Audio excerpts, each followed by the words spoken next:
to host one of their artists. So take it away, Justin. Yeah, good morning, everyone. Thanks for joining us today. I won't take up too much of your time, but we're so excited each year when we bring in the artists that we bring for our main stage recital series to find opportunities for them to come and work with you all, because it's rare that they get the chance to come and leave the big concert hall, the big operatic stage, and come into a recital program.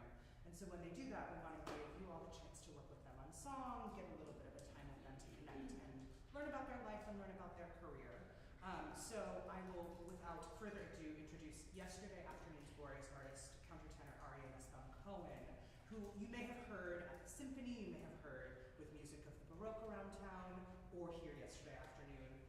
Fantastic artist. He's looking forward to hearing you all share your voices and music, and we'll be sure to save some time at the end for some Q&A.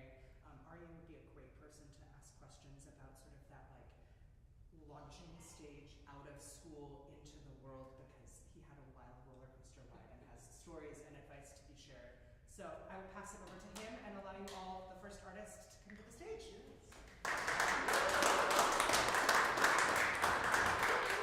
So excited to hear you all, work with you all, and I know master classes can be kind of stressful, but I want to just take the stress away as much as possible and just, you know, do your thing and enjoy and perform.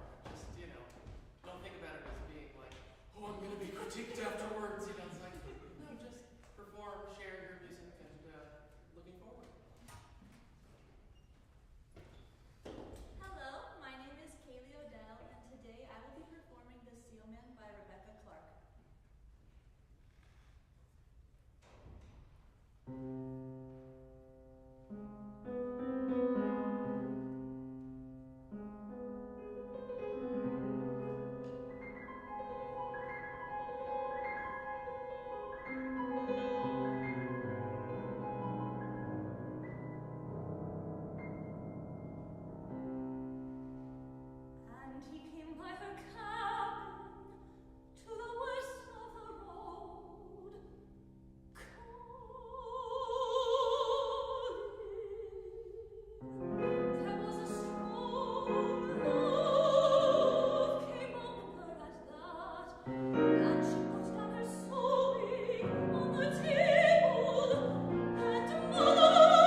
focus to telling the story, and something that I love doing when you're telling a story in a piece like this is picking points of focus that you're imagining are where different things are. Yeah. So I just want to like narrow in things a little bit for you.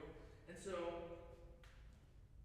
you want to sort of bring as much sort of distinctive color and focus to the different voices. Yeah. So I want you to think especially for when you're like the narrator.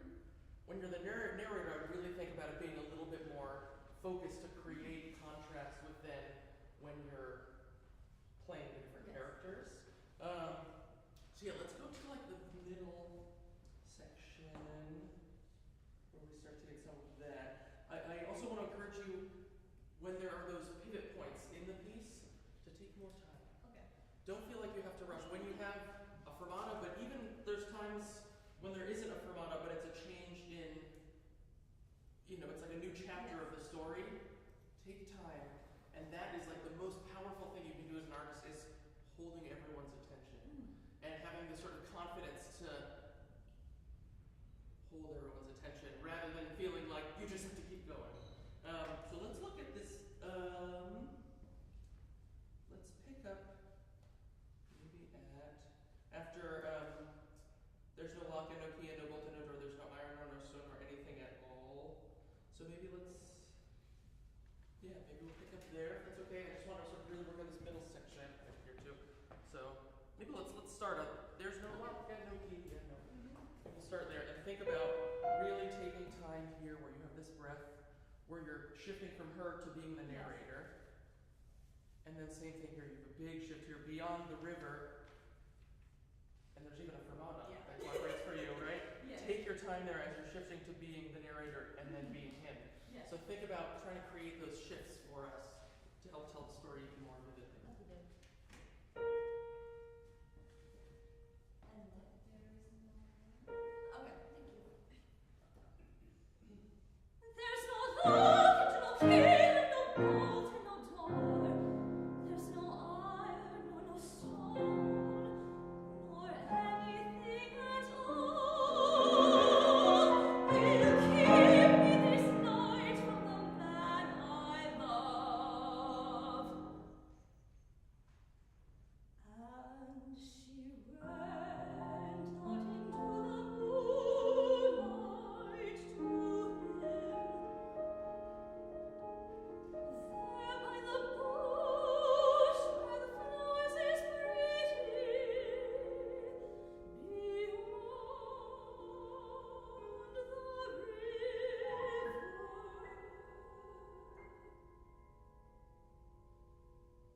And he says to her, "You are all of the beauty of the world. Will you come where I go, over the waves of the sea?" Great. First of all, I just love how you were a little more focused as the narrator. To me, it felt much more sort of vivid.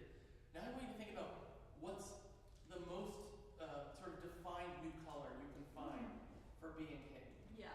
So tell me, like, in a couple adjectives, what do you want to go for there, right? What's the color you want to bring?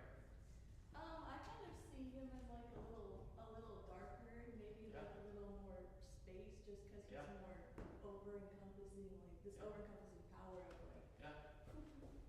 So powerful and Yeah. darker. Let's do it again. Just keep those adjectives in mind, and I want you to think about whether I'm singing opera or song or oratory, whatever it is. For me, it's much less powerful to think about an adjective of emotion, but then to think about a memory in my own life that brings up those emotions. So maybe it's not something we're used to feeling every day, this like powerful dark force, but it could be even, I don't know, a vivid image from like a video game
tell me where do you want to take the story? I don't. I think that the ending kind of lends itself a little easier to being more sincere, because the last line is that he didn't know that she would drown. So, Yeah. and then it's like, oh, she's She's dead. she's dead. But so do you want to take us to that tragic place, or do you want it to be cheeky? I can try tragic. Let's try tragic. To me, it feels a little more tragic. The way it's set, the Yes. ending being drowned. Like that feels pretty tragic. Yes. And then one of the hardest things is still holding whatever focus for a long play out. Well, tell me your name, our fabulous pianist. Tell me your name. Yaten. So while Yaten is telling the rest of the story, you have to still be in the story. Even if it's for 20 seconds, so it's Yes. like, and it can feel very hard and feel like you're like, oh, what do I listen to? This is so long. But just stay in that moment, stay in that emotion, and then it really lets us listen and appreciate what she's doing, instead of getting distracted maybe by what we're doing in the center lights. So let's try it a little more tragically, and then think about holding that tragedy all the way to the end.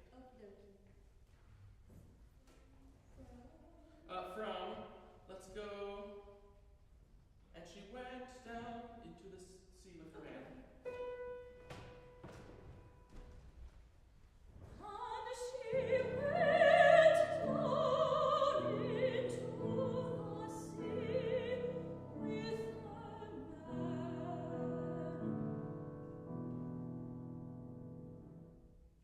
man, who wasn't a man at all.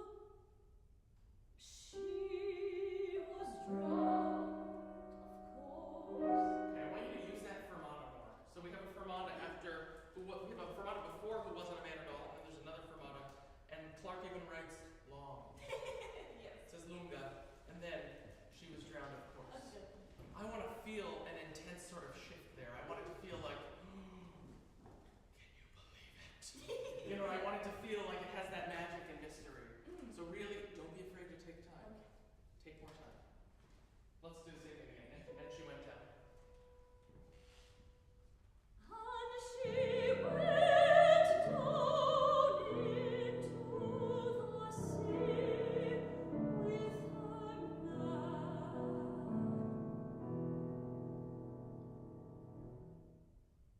who wasn't a man at all. I'm going to stop you one more time. Already that was better.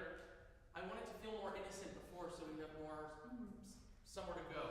So she went down into the sea with her man. That's still like, oh, she's going swimming. Yay, we love swimming.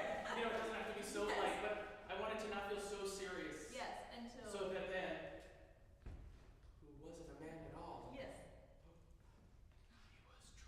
He was drowned. So that we have more of somewhere to go. So think about staying in here just because the line right before, little cheeks like flowers, right?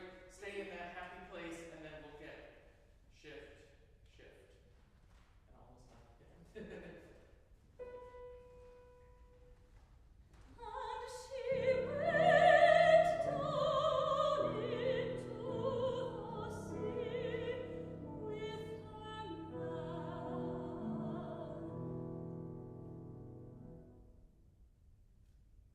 who wasn't a man at all.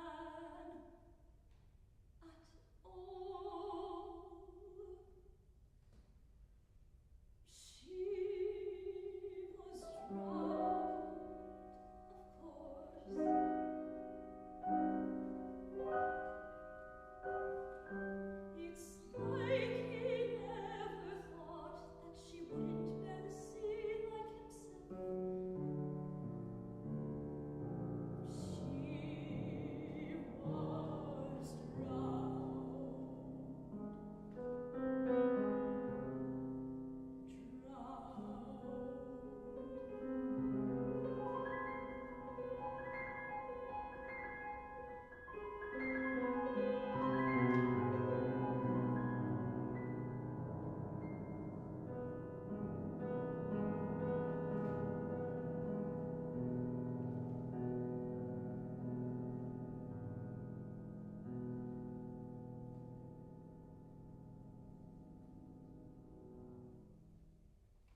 being willing to modify the vowel to be a little more open or find whatever vowel works best for you, and then fit the text into that vowel. So that's just an idea I want to leave with you. But brava, gorgeous. While our next singer comes up and gets ready, I do, when I do master classes, I love giving little bits of advice. I call it Aryeh's advice. So in between each singer, I'll give a little like spiel as you go get ready. So first thing, and these are just like things that I feel have led to my success, basically, and little bits of wisdom I want to impart on you. So first thing is to take it all in. So I have learned so much from watching and listening, and I think when we're students, and then even right after, it's so easy to get so sort of narrowly focused in on like whatever the specific assignments are that you have and the things that you have to do, and it's so easy to forget how much we can learn by watching the greats do what they do. Here you are in Chicago, you have one of the world's great opera houses with the great singers. Even if you're busy, go to the lyric. Go to the symphony. When a singer who you admire is singing, I don't care how tired you are, make time and go listen. I did undergrad and then I didn't get into any grad schools. I applied to a bunch, didn't get in anywhere, and I sort of assembled my own program and I took it on myself. I moved back to New York, where I'm from, and that first year I was like, I'm going to go see everything the Met does this year. And I'm going to try, and they had $25 student tickets. I was like, okay, I'm working a job as a tutor to pay the bills, but like I can afford a $25 ticket if I make that a priority instead of like going to get my Chipotle or whatever. And I tried to go to things multiple times too and see like, okay, let me see if I can assess how a singer's feeling on different nights. How are they adjusting? How are they making it work? And I just learned so much from like taking it in. And so go listen, go take it all in, go live your life, have experiences to sing about. Don't get so sort of squirreled away in the practice room. Even though, of course, we have to practice and work on our technique and all that stuff, I think we just get so laser focused sometimes. And if you don't have the experiences from watching to sing about and the experiences from living, and like go and fall in love and have your heart broken and all this stuff, and then you can actually sing about heartbreak and love and all of this and have emotions to pool on. I just think that's so important. So that's my first little bit of Aryeh's advice. But now, hi. And introduce your piece. I'm looking forward to hearing from you. Hello everyone, my name is Zhang. Today I'll be performing Schwiebel by Strauss.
So I want to give you this idea of something that my teacher talked a lot with me about is the idea of like a breath portamento. So you're not actually, so we'll use singing a portamento as an exercise, and then you're not actually going to go, but you're going to still have the idea underneath that the air is moving and speeding up before you get there. So I want you to think, what does it feel like you do to sing the high A or high A there, for example? What's the thing you're thinking about on the A? Or it just happens automatically? Yeah, I'm not really. Okay, so great. So that's something that's like always been there in a way. So I want you to think about, so what's physiologically happening, your airspeed is quickening rapidly to create that much higher pitch. I want you to think about speeding up the air in preparation to get there. So on the phrase, so let's look at this first phrase. We go from E, A, C, B, A, C, E, A, right? You have an octave and a half in 3 bars. So I want you to think about preparing that shift with like a breath, so your breath speed has to increase that bar before. Think about like almost as if you're singing the high A already on the lower A. Because it's moving so quickly up there, right? We're jumping up an octave, we're singing a triad into the higher octave. So think about the airspeed quickening on angles before you get there. And then I want, as an exercise, let's try a little portamento. So let's slow it down. And I want you to just think about, like really caressing it and letting the air really connect each pitch to the next. So that it doesn't feel but really that the breath is moving really consistently through it. Do I sing the lyrics or just the vowel? Let's use vowel first, and then we'll bring it to the words. So what vowels would feel good to go da da da?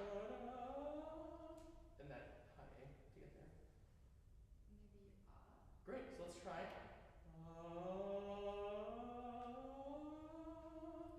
That's not the right pitches. Can you give them to me? There we go. Great. So that's what we're working at. So let's try that. And think about, first let's just think, you can only think about, I'm giving you too many ideas. You can only really focus on one thing at a time to make it happen. So let's just think about that portamento idea, and then we'll think about the airspeed going up too.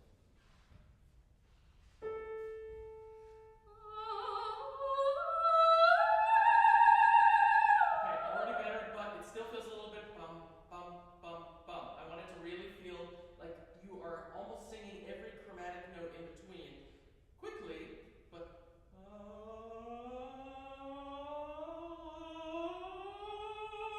that you're really, every note in between I want to feel, this is just as an exercise, you're not going to do this when you sing it, but this is what's going to be underneath singing the bum, bum, bum, bum. So think about, let's try it again.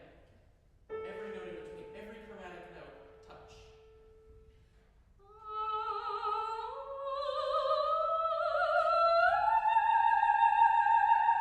Great, already better. I want you to try, literally try.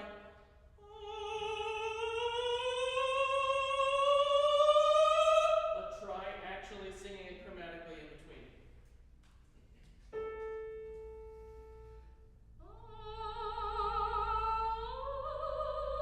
Can you do it? I know it's tricky, but literally, imagine that the line is actually, can you play for us just A to C? Let's play all the black keys.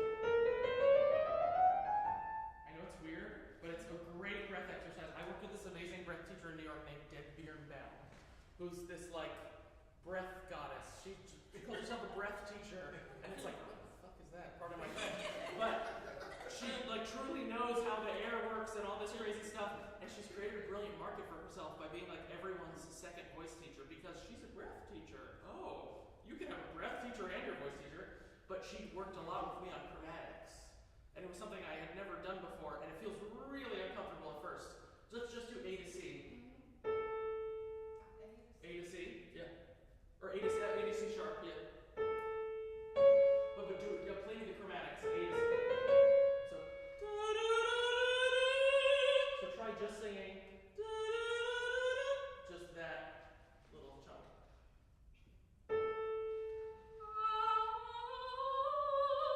Right?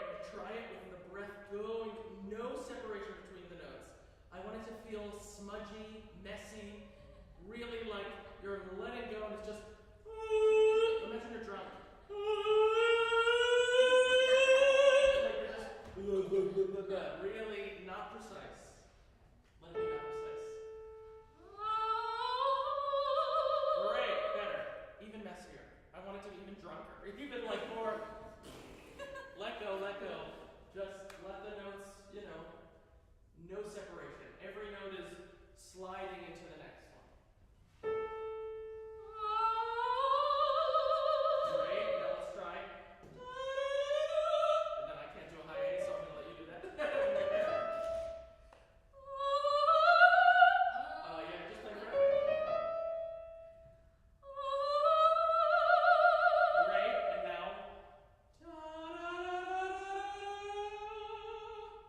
this whole phrase. It's going to be tricky. If you miss a note or two, it's okay. But try being sloppy all the way through.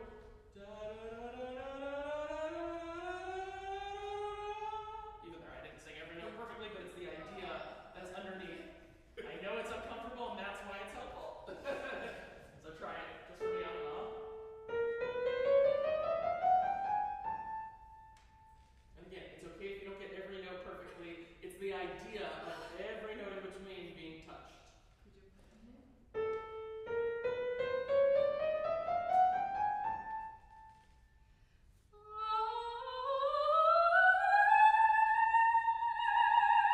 Great. Do it one more time. Smudgier, messier, more drunk. That's really the idea. You're too precise. I want you to be less precise and more released. Okay. I don't know if you've ever, I'm using drunk as an example, but like a drunk person is so loose. Try walking around with me like this too. Just put your body really loose. And let's try singing it as you're just like loose, loose, loose, loose. Can you give her that?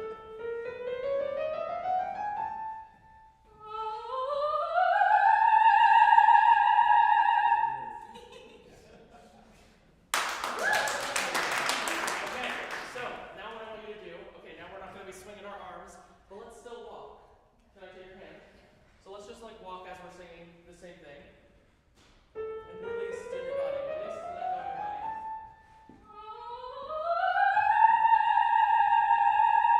Great. And now we're going to go from walking to still very gradually. So let's do it one more time. With the freedom of the body.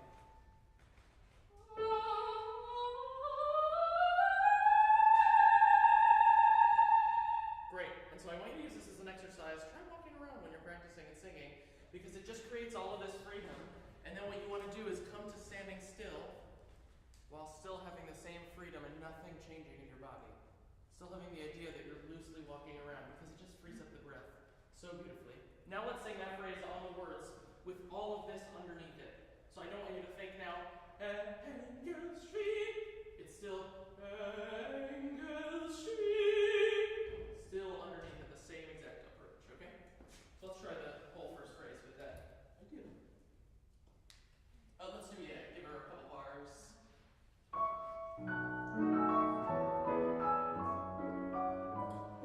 Ich liebe die Hoffnung,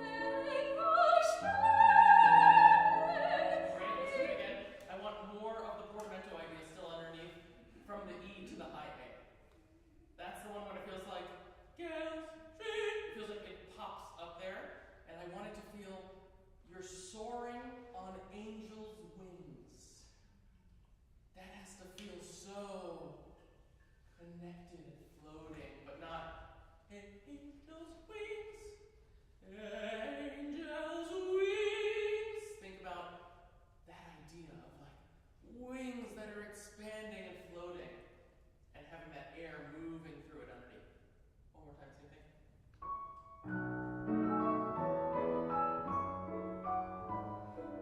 Ich liebe die Hoffnung, Great, beautiful, much better.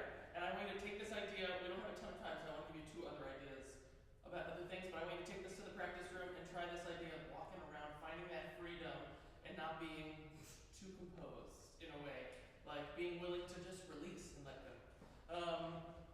So two other things I want to give you. The first one is, they're both now like interpretation based. I want it to feel more magical. So maybe you've never floated on angel's wings, but you don't have to tell us, but take a minute to think of a memory in your own life when you felt that bliss, that like ecstasy.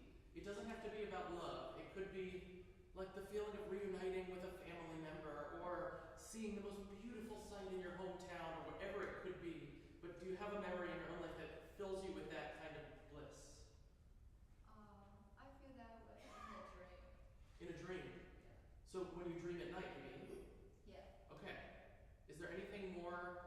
I want something more, not literal, Sometimes but... I dream I jump from this building to that building. Okay, great. Okay, so that's more physical. That's what I want. I want something that you're literally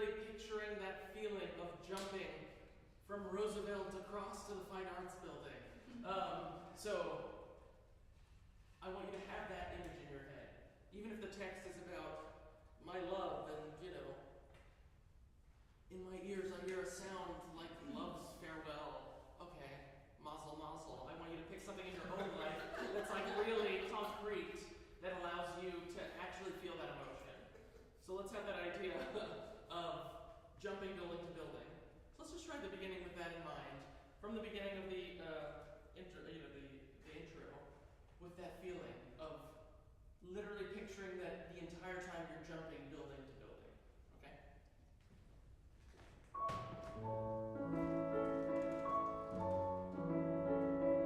I don't see it enough. I don't see enough of the magic. Ich schwebe wie auf Wellen, schweben, die Erde kommt, berührt mein Fuß. In meiner Haare hör ich singen, wie der Gelobte, schau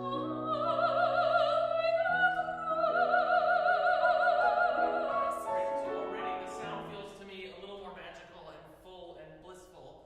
I think because you have that image in your mind. So I want you to run with that idea.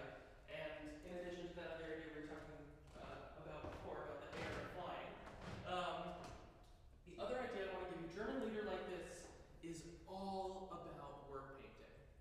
So these composers, it's all about these special words. And for us, who German's not our first language, it can sometimes feel like a weird language to sing in, but for me there was like a shift that happened where I started thinking about these consonants of the special words as something to really embrace.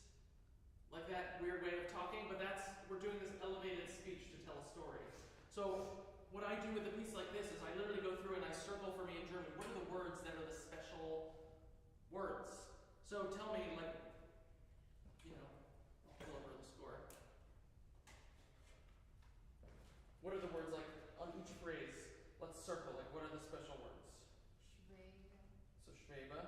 Oh, schwinge. So wings, great. What else here? Fuß, my foot. Great. In meinen Ohren höre ich es klingen wie der Geliebten. Gruß, so greeting. See also my loves, Geliebten. So that's a special one. Here I obviously circled Liza. It sounds so sweet, gentle, and soft. So let's just try these two phrases. So let's try from in meinen Ohren höre ich klingen wie der Geliebten. Scheidegruß. Das tönt so lieblich, mild und leise. So really think about how you can use these words to tell the story, to take us on a journey. That's the joy of singing German lieder. Okay? So let's try that. You can give her the bar before getting into it.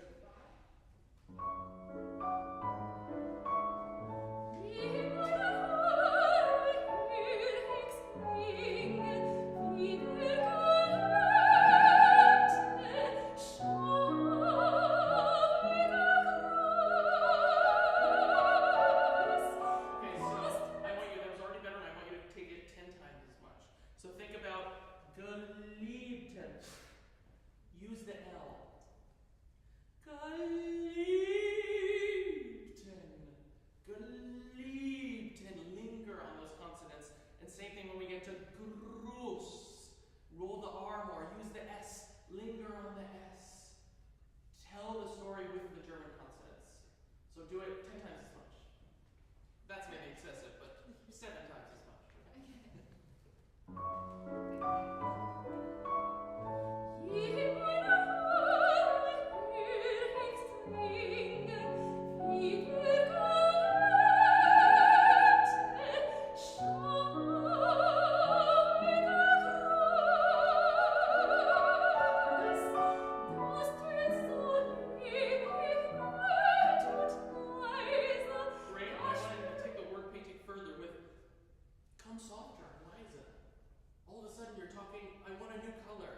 We're talking about the love's farewell greeting, and then it's so sweet, gentle, feel totally different than the phrase before. Okay. And I want you to just encourage you even more. Linger on that final S. Grus. Let it float away. It doesn't have to be grus. Let the consonant take us on that floating journey, okay? So let's just go from das schön so lieblich.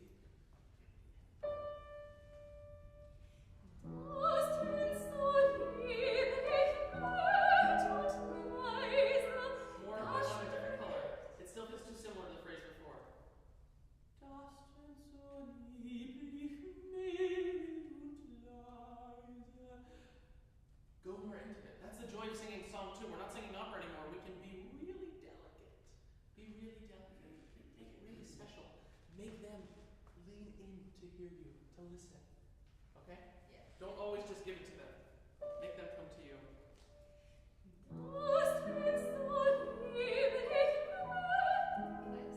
That was great. Keep it going.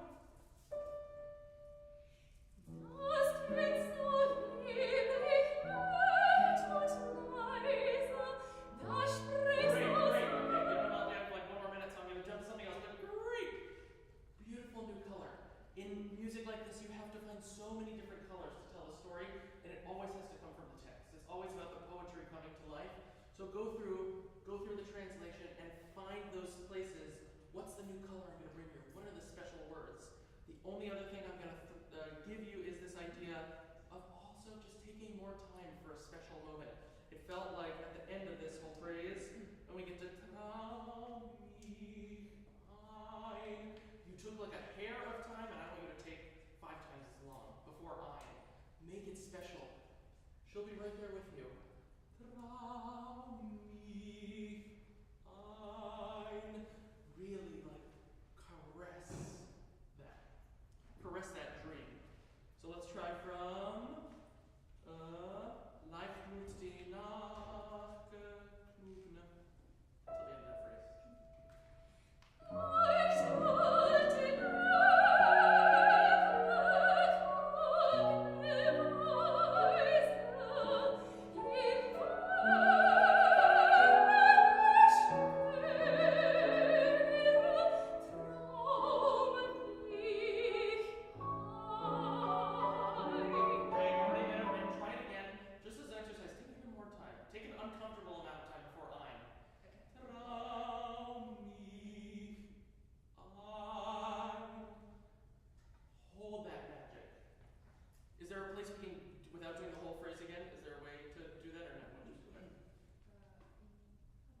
Invon. Yeah, great.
Phrases, the air was moving, right? Don't you all think it was just like, whoa, and then all of a sudden the high notes balloon in this gorgeous way when it's connected to the air. So I just want you to take that and run with it, but beautiful job.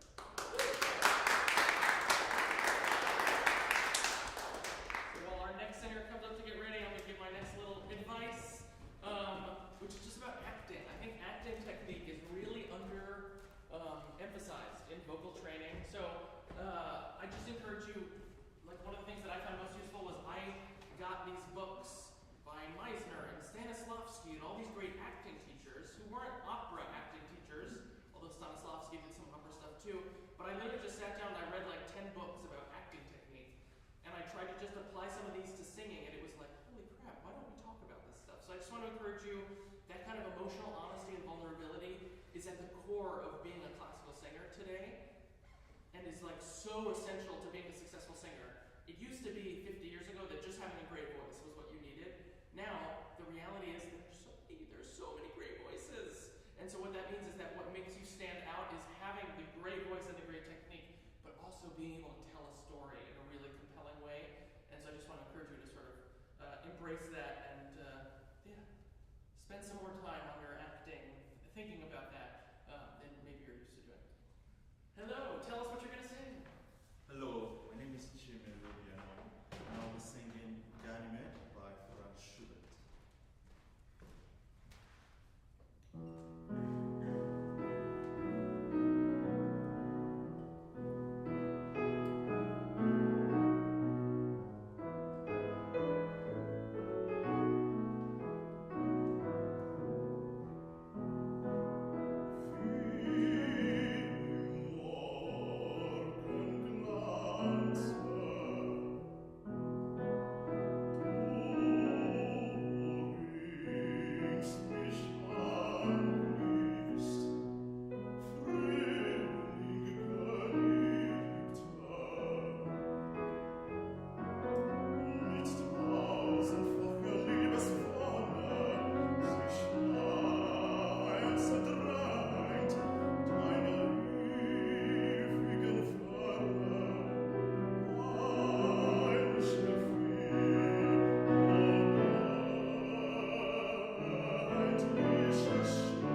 you need to have that idea underneath. The breath is always moving, the legato is always going, but now on top of that, using these words to tell the story more vividly.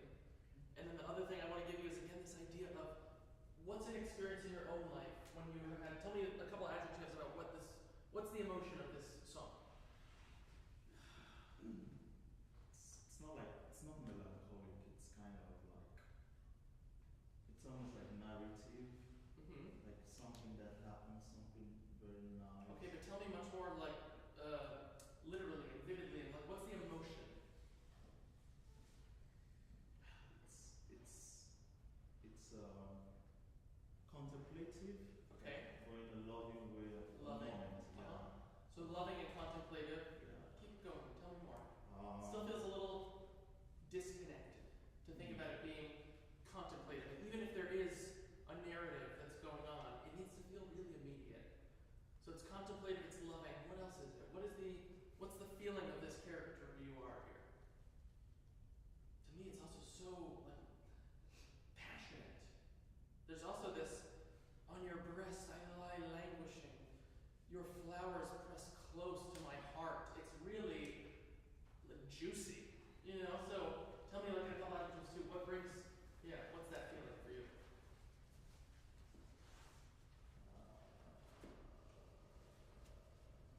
Thinking too much. Yeah, exactly. I can tell. You're too much of a thinker, and I want you to connect more to the emotion. I mean, the text, you cool the burning thirst in my breast. Woo! You know, and think about it, a couple hundred years ago, that was like sexy. Like, now, okay, we have all this technology, we have all these things. When these songs were being written, this was like as sexy and juicy as stuff was. These were the like soap operas of the 19th century, whatever. So think about, now we have that idea of that like passionate love that's going on here, right? What's an experience in your own life where you have had that kind of feeling? And again, it doesn't have to be about romantic love. It could be about something else. And you don't have to tell us if it's something that's intimate. If it is something you're willing to share, feel free. But just take a second and think about that. When have you had that emotion? Or maybe you haven't yet, but have you found something? Yeah. Okay, great. So I want you to literally just picture that. It should have nothing to do with the exact words of this song. It's something that is true for you. So let's just try at the beginning, thinking about that. I want you to literally be picturing whoever that is, whatever that is, wherever that is, like have that vivid image right there. Like that you are standing there with that person in that place, whatever it is. That's what I want you to be thinking about. And then these words will come much more alive, okay? So let's just try at the beginning with that in mind, and then we'll talk about some more game technique.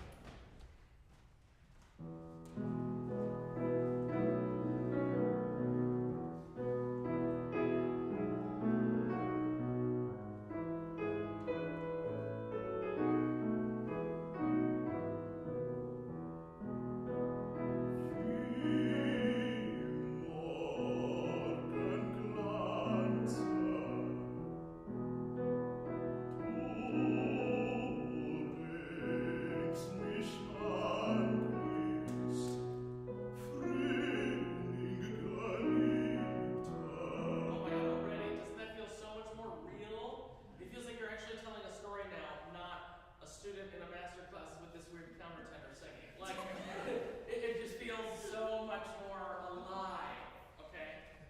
Everything you sing, I want you to bring. So, again, this is literally something that I do when I'm learning a song cycle, learning a role, when I'm learning a new operatic role. I literally go through the score and I write in little shorthand for myself of like, what's the thing in my own life that I am going to be thinking about in that spot? Like, okay, this is a moment of incredible anger. When's a time I've been really angry? Okay, I'm going to write that in, and I write in the name of my mother. Or no, I'm kidding. But whatever it is, like, whatever it is, you're putting that in your score. And so then literally when I get to that spot, when I'm practicing, I see the reminder of what made me really angry, or when I felt that bliss, or when I felt so in love, or when I felt it's not about this character, it's about you. And when it's about you, then you can actually tell the story of the character. So, beautiful. We're going to carry that forward with us as we think about some of these words. So in those first couple phrases, Wie im Morgenglanze du ringst mich an küsst. What are the special words there?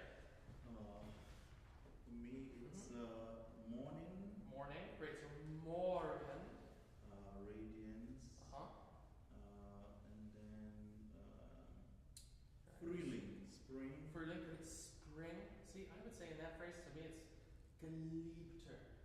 Spring, my beloved. Beloved is more important than spring, I would say. So think about Geliebter. Think about also, this is such a special word, angelust, your glow.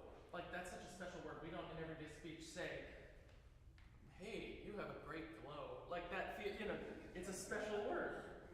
So to talk about someone's glow, that's a really special word. So let's just try these first two phrases.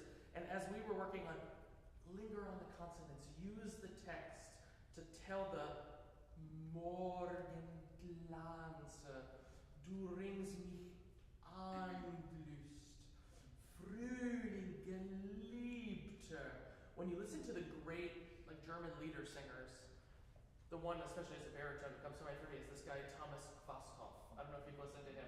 Yeah, and when you hear these people who are German, who it's like their second nature, whereas for us it's like, okay, what's this thing I'm learning?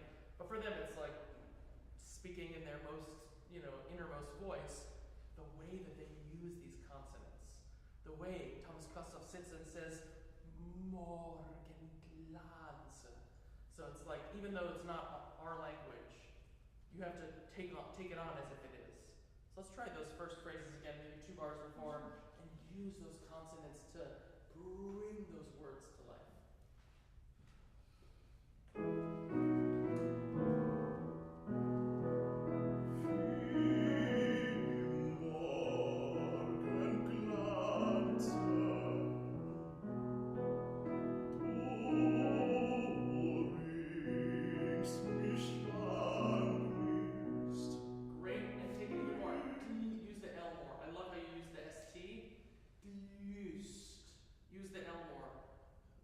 Same thing on Glanz. L's are such a juicy consonant. And I think sometimes we shy away like Glanz, linger on it. Use it one more time.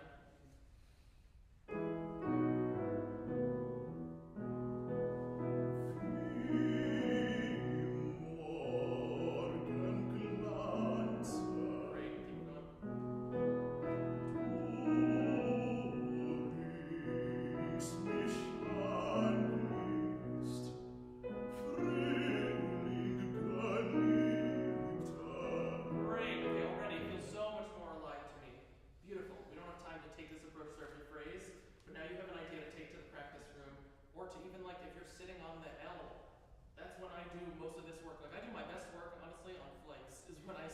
I spend so much time flying, and so I sit on a plane, I'm like, well, I don't have my phone. I might as well sit here and prep that next roll and go through. It's the same thing when you're on the subway, or the L. No, what do you call it here? The L, okay. I was like, okay, I think I have it right. That's when you can sit through and go through a score and circle the special words and write in those memories. Use that time.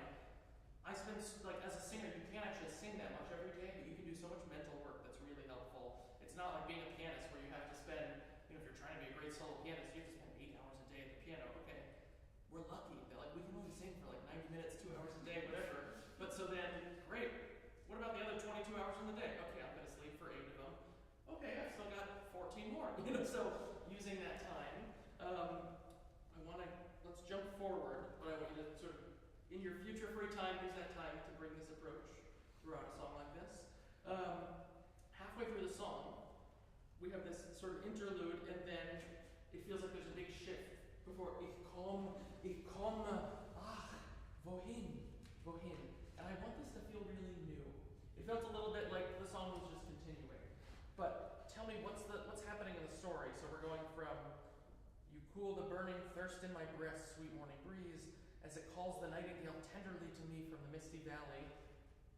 And then all of a sudden it becomes what? What changes here? I feel like it starts like there's something is missing. It's like when you think of someone and then maybe they're not there with you, and then you have to maybe pick up the phone and call them. So exactly, and this is the moment where you pick up the phone. I'm coming.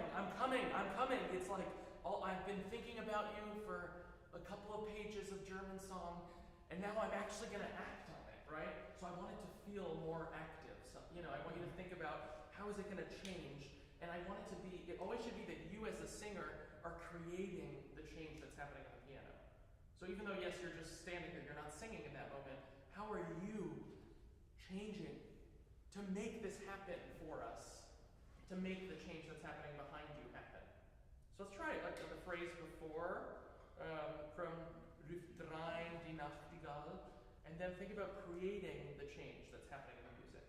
Okay?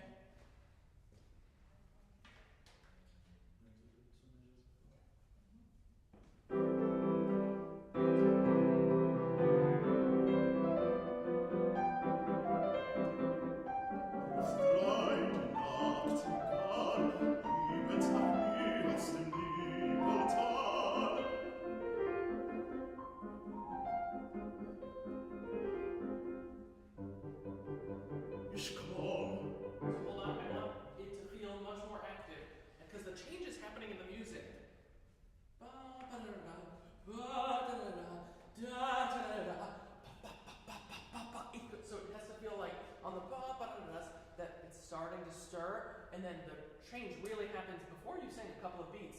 When she starts playing, that's the like, calling you, I miss you. So I want it to really feel like the emotion doesn't just start when you sing Ich komme, but you're building it, and then I'm gonna sing. But it has to start earlier when the music is changing. Okay?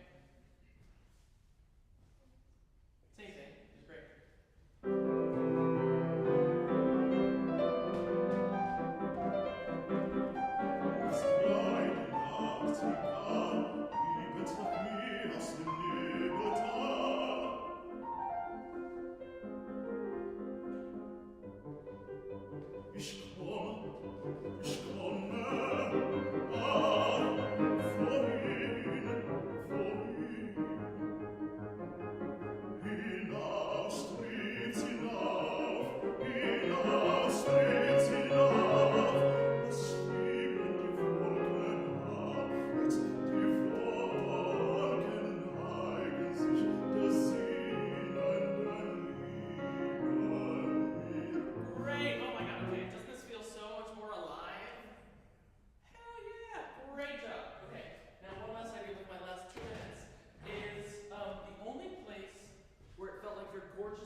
This part where it's just a lot of text quickly, and I know that's hard, I want you to still try and keep this idea that because when you have such gorgeous legato the whole time, if there's 3 bars where you don't, it sticks out as like, he's not quite as on and connected with his body there.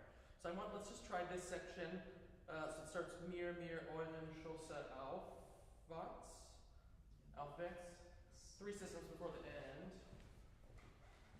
4 systems. This area. Yeah, so let's start maybe with mir in euren Schoße, and try just even as we get to this really text, aufwärts umfangen, even though I have all these words, keep that air, stay connected to your body. Try even just like squatting a little bit as you sing it so that you're staying connected and we don't get like disconnected and choppy words. Okay? Let's try from mir. Mir in euren Schosse, aufwärts umfangen, aufwärts in deine Hose. Great. Already better. Sorry, stop you. I only have like 30 seconds. So already better, but take it even further. Now it felt like it was better, and the only place it felt still not perfect was aufwärts an deinen, that bar. So still feel, and let's try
not a place where we want to linger on the TS and use it, right? It's in the middle of a quick phrase. Let's just try one more time before we have to close. At tempo. From here? Yeah, let's do from here. Exactly. Mir in eurem Schoße aufwärts umfangen, aufwärts in deiner Rosen,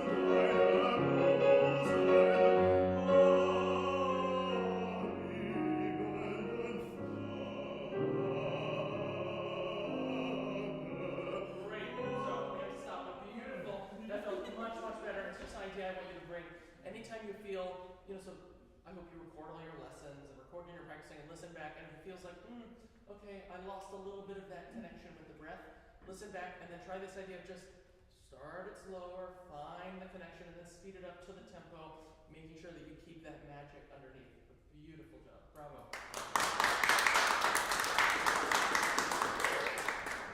Great. As our last singer comes up to get ready, I'm going to give you another little Aryeh's advice, which is just about collegiality.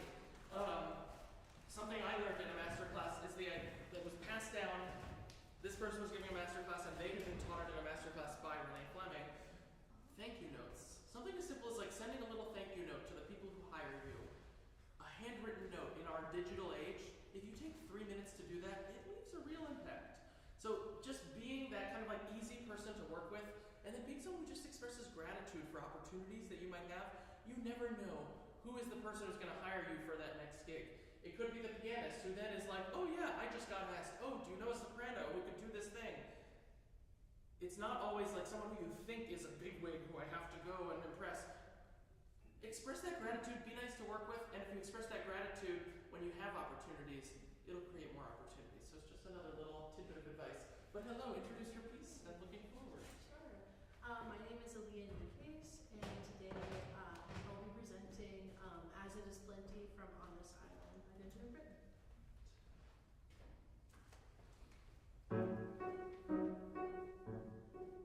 As it is plenty, as it's admitted, the children happy and the car that goes so far, and the wealth devoted to the sighs and tears, to the work and the breaks. Let us there be prayer and peace, so tell give thanks, give thanks.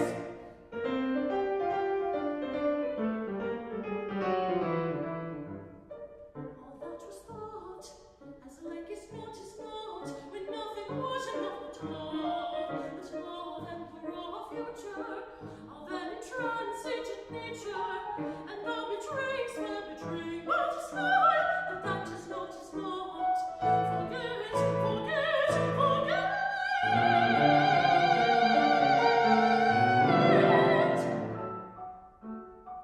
Let him not cease to praise the spacious days.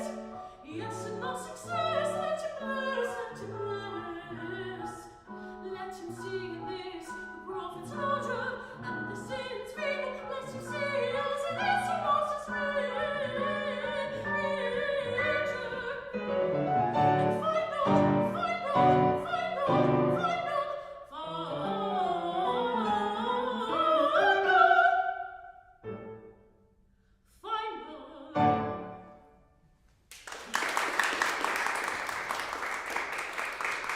Beautiful job. I love you're bringing the like cheeky energy to this song in a great way. A vocal idea I want to give you is this. What makes this piece hard? A couple of things. One of which is everything has the same sort of dotted rhythm, and so you have very little time then when there's these leaps up to prepare. It leaps up an octave, and you have like a millisecond. So I want to give you this idea that we were talking about earlier. I forget who with, but of the air speed increasing to prepare that high note on the lower note before you get there. So I think sometimes the high notes like catch us by surprise. If I'm like da da da but it's like if you're already thinking about preparing and bringing whatever the technical thing is you're going to do to make the high note happen on the lower note, then it'll actually sort of bloom in the quick moment that you have. So let's try just a little slower. Let's go the phrase and the betraying smile, betraying but a smile. That's the first one where we have a leap of a seventh in a millisecond, right? So let's just try it slower. Not at tempo, but let's try it. And again, what's a vowel that feels good for you on that high note? On the high D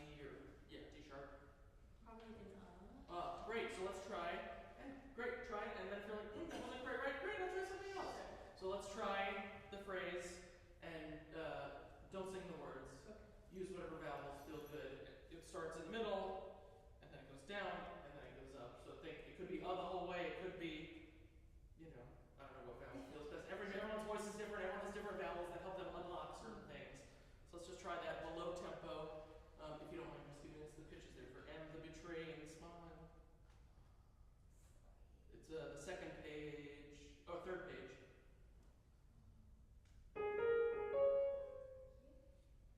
Yeah, so sing it out of context, forget the rhythms, just really think of it as a vocalese.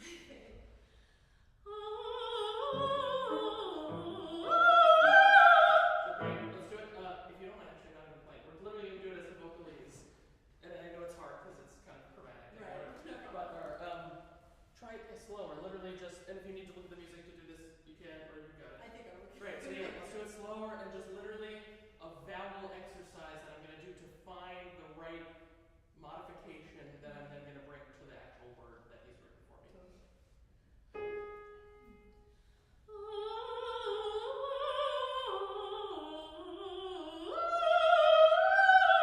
Great, better. I want you to think even more of preparing and finding that like little more open space for the high D sharp into the F. So a little, if stuff is slightly restricted, it's already better, but I want you to find whatever the vowel and spaces that's going to help you there. So let's try it one more time, but already better.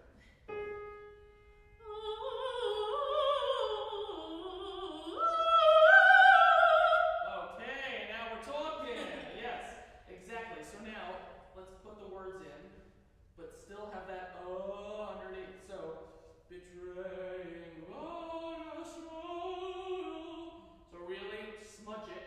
We're going to do the consonants very little now as just an exercise. Eventually, yes, you'll say really the words, but try it like half with the words, half still with the vowel that is helping you there. Sure. Okay? And the betraying smile, betraying but a smile. Great. The only one where I didn't fit was smile. The sm got in the way a little bit. So really, up until there, I heard the words, and it still felt like the air was moving in the way that we needed to. So that was great. So but still just think, but a smile, like really, for now, let's ignore those consonants really. Let it go where it wants to go. And the betraying smile, betraying but a smile. Great. And didn't you? I still heard the words. I don't know about you guys. That's what you do. You modify. We will still hear the words, but especially a song like this where there's so much chatty text, it's really easy for it to then feel like choppy. And you know how to do it. You just have to do it and not let the style of the song get in the way a little bit. Okay. Let's apply the same thing to then on the next system. Forget, forget, forget. When you're jumping up to that F sharp, I need to have more preparation and more of the space that we want. Even though it's get, it sounds like we want more right? So forgot. And it'll still sound like forget. Even if you go forgot. So really bring that vowel. We'll try it without having to build up the exercise. Let's just try it with that in mind. Forget, forget, forget. Already better. It still felt like the G got a little bit in the way. But the vowel itself was already much better. So I want you to, the portamento idea we were talking about earlier. So let's try this. Forget. So try, if you don't mind playing for us the chromatic notes. Oh, sorry. I know, it's uncomfortable and that's the point. Absolutely.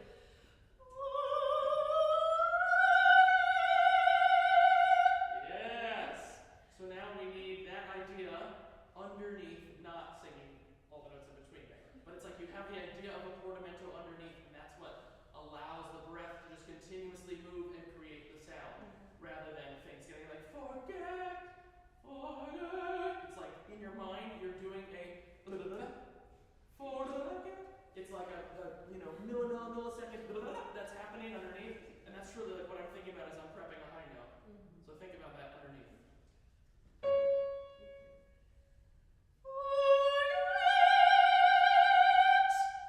Close. The connection felt better, but then I felt like the vowel got a little. Yeah.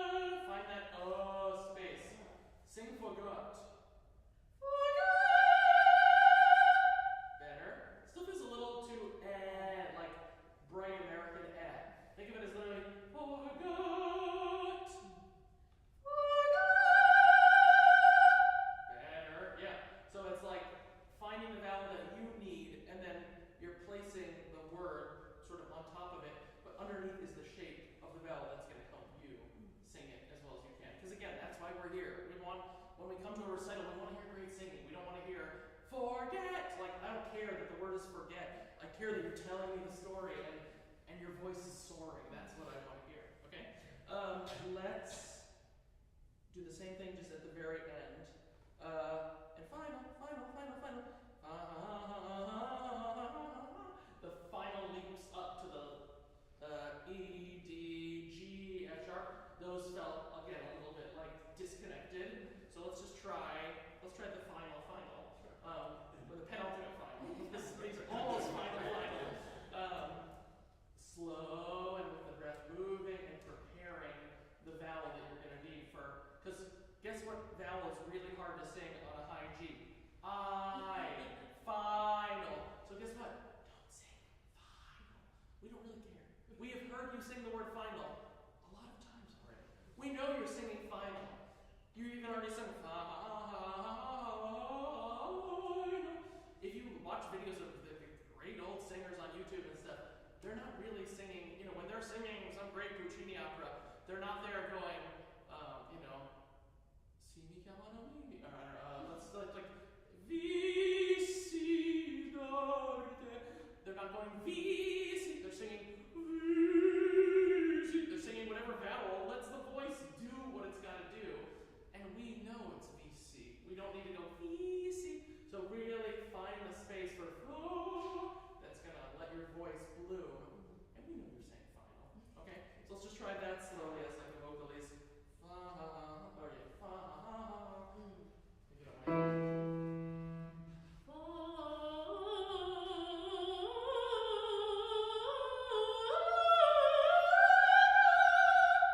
One more time. Can you play for us? It's a hard thing to do out of context. Thank you. Okay, play the whole phrase just for us one more time. Can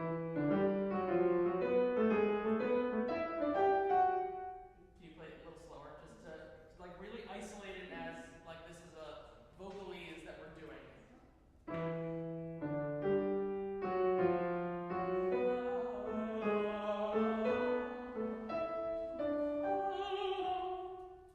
So think of it as that.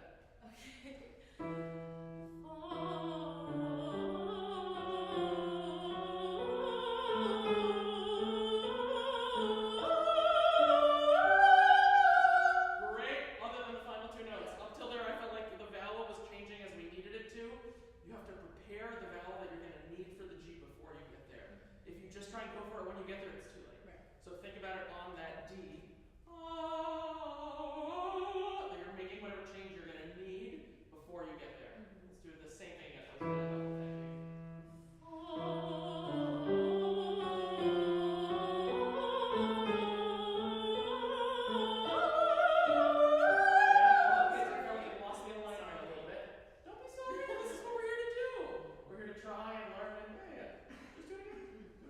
That was really helpful.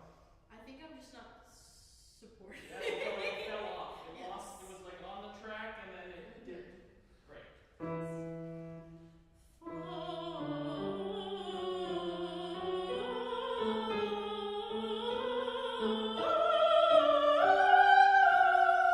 Great, except for now it was great up on the G was great, and then it's the null. You've said it already a bunch of times. Don't think about saying the text too much at this point. It's the opposite of what I was telling you about the like legato German leader. This is different.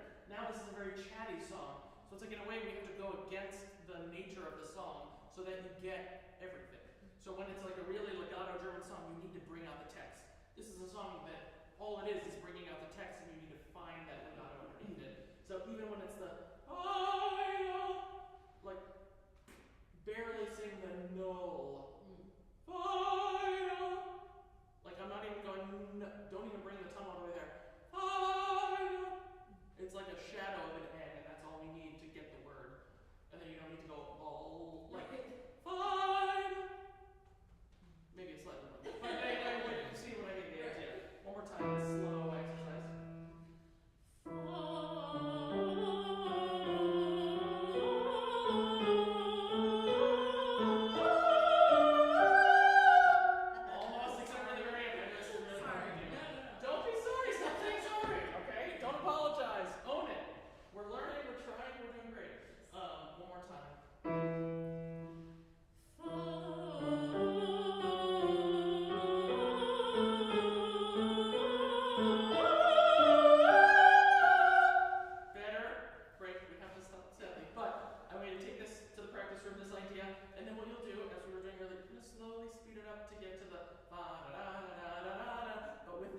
idea underneath, and if you don't do the groundwork before you're actually singing it at the tempo, it's never going to be quite as great as it can be. It's the same thing if I'm singing like fast notes in Handel, whatever. You start slower, you build the shape that you want, and then you speed it up, you speed it up, you speed it up, you speed it up, but always taking the time to find the right vowels, to find what you need, and then speeding it up instead of jumping right to the gun. But beautiful job.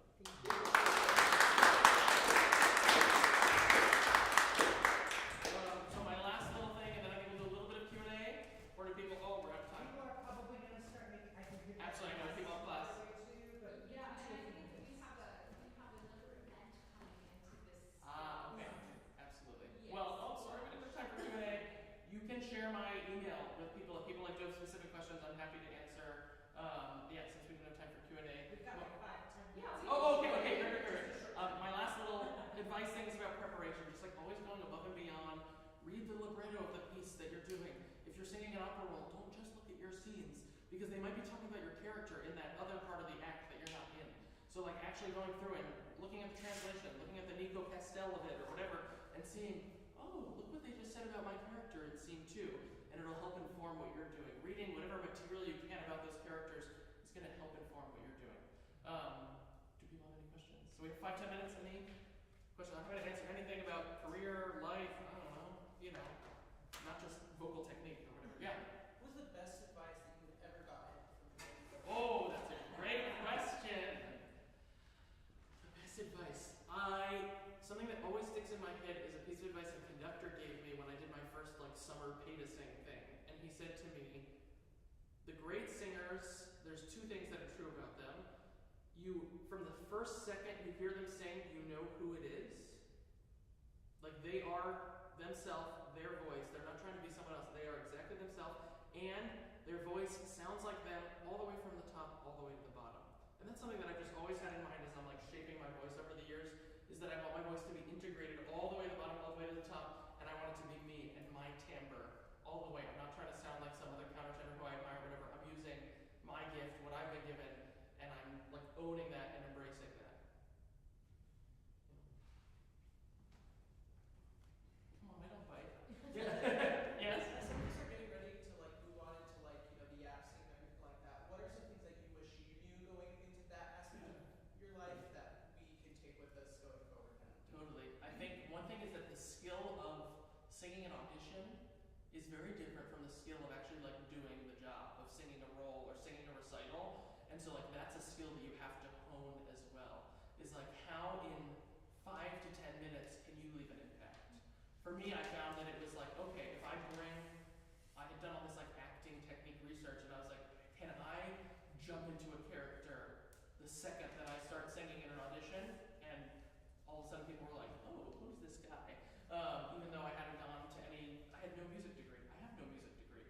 I had studied history and then not gotten into the voice master's programs I'd applied to, but I brought something to the audition room, and I worked on honing that skill, not just singing a role like I had done in college and stuff like that. So think about that sort of polishing, and do mock auditions for your teachers, for your friends, get feedback, but it's a different skill set in 5 minutes, and it really is. Even if you have a 10-minute slot, people make a judgment of you or of what you can do in the first minute or 2.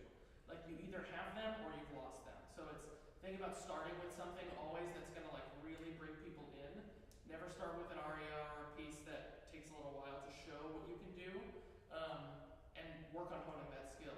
Take the time to hone that sort of auditioning skill, because it's just hard to fit in. You're busy doing all your classes and everything and prepping roles, but make sure you take the time to do that.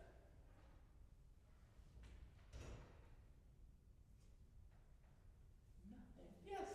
Since it sounds like you had a kind of unconventional journey Yes. to becoming a professional singer, could you just maybe tell us a little more about how you ended up where you are today from being a history major, which is Exactly. obviously very different than the experience of everyone else? Yeah, absolutely. So what I did, there were a couple of people who sort of took a chance on me, but for me it really was honing that audition skill, and competitions are an amazing avenue, especially for someone who didn't have a conventional path, because no one knew who I was. I didn't and in these competitions I was up against the kids from Juilliard and whatever these places, but if I went into the room and brought it, it didn't matter that I didn't have a music that's the thing too. When I was in college, like I was studying these other things and I was working so hard on all these other classes, and like I wanted to keep a high GPA. And guess what?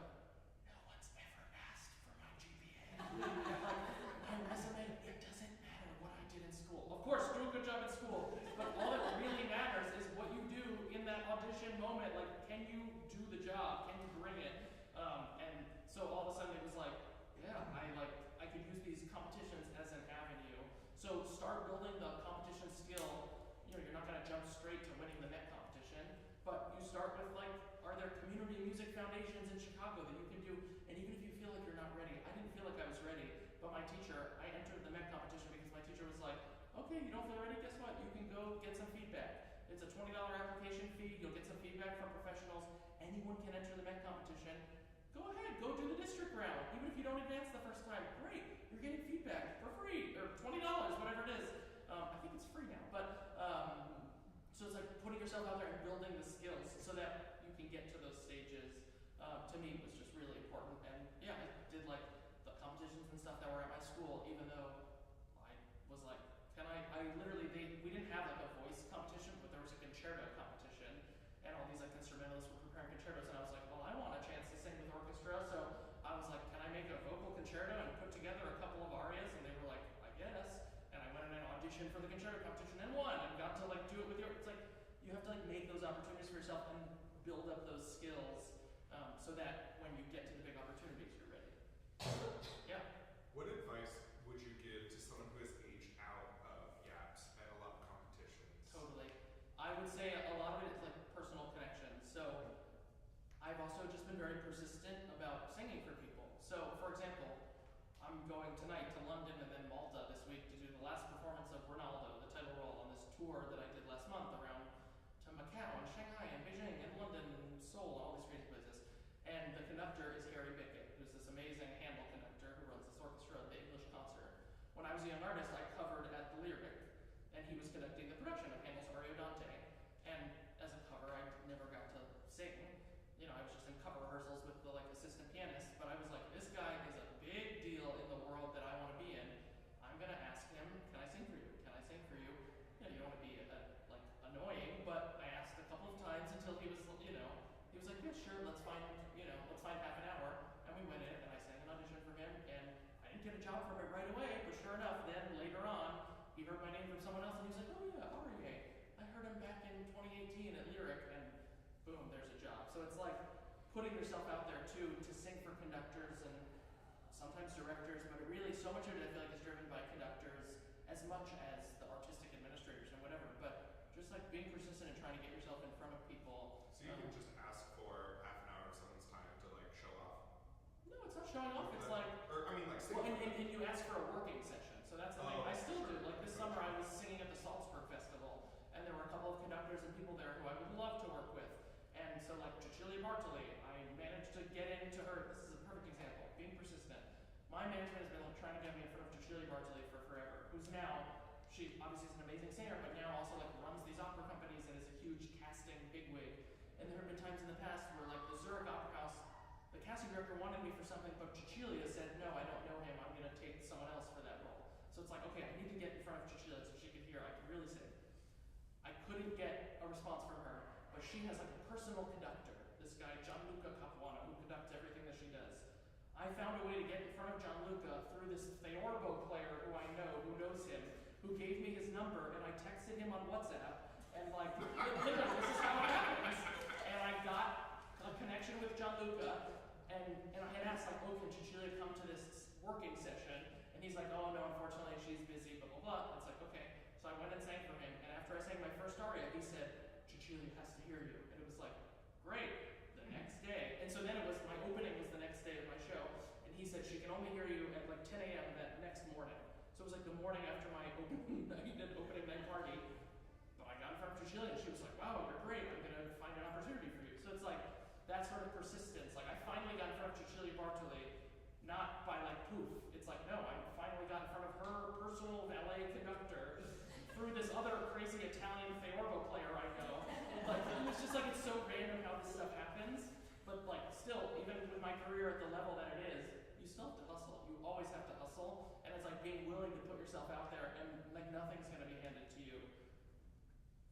unless you're, I keep talking about Renee Fleming, but unless you're Renee Fleming, like Renee Fleming takes every opportunity, you know, she can do whatever she wants, but like the rest of us, we have to hustle. So it's like being willing to put yourself out there, and it's not like, come listen to me, I'm so wonderful. It's like, no, it's a feedback session. I want to learn, I want you to hear me, and I want to grow too. And so it's just like always being willing to put yourself out there is, you have to be very like type A and like find that in yourself to succeed in this career, because